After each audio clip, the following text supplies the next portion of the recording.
שלום וברכה מוריי ורבותיי, הגמרא במסכת בבא קמא דף נ עמוד ב' מספרת על אדם אחד שהיה זורק אבנים וסלעים מחצרו לרשות הרבים, לרחובה של עיר. הוא רצה שהחצר שלו תהיה נקייה ושקטה ושלווה, ויהיה ניתן לטייל בה בהתלהבות ובשמחה.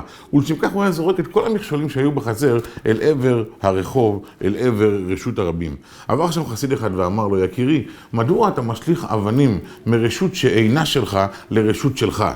צחק עליו אותו אדם ואמר, אני משליך אבנים מהרשות שלי לרשות שאינה שלי, ולא מהרשות שאינה שלי לרשות שלי כפי שאתה אומר, כי הלא החצר הזו היא הרשות שלי.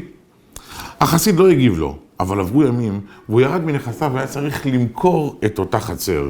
ואז הוא עבר באותו רחוב, והוא נכשל באבנים ובסלעים, והוא הסתכל וזיהה אותם.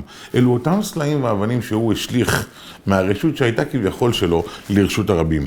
כי רשות הרבים זו הרשות שלך האמיתית, כי תמיד תהיה אחד מהרבים שמסתובבים ברחוב. בעוד שהרשות הפרטית שלך היא משהו שייתכן ויום יבוא ולא תהיה שייכת לך. זהו לקח עצום לכל אחד מאיתנו כאן בגשמיות, אבל רבנו הבן איש חי כותב בספרו בן יהוידע שיש פה גם לקח עצום ברוחניות. אין צדיק אשר יעשה טוב ולא יחטא. לכל אדם יש את העבירות שלו. אבל תקפידו על דבר אחד. אל תעשו עבירות שגורמים לאחרות להיכשל באותן עבירות.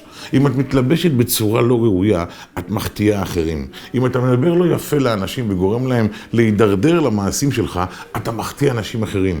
אתה גורם לכך שגם בבוא העת, כאשר תהיה מול החלק שלך, בגן עדן, או להפך חלילה, תצטרך לשלם על עבירות של אנשים אחרים.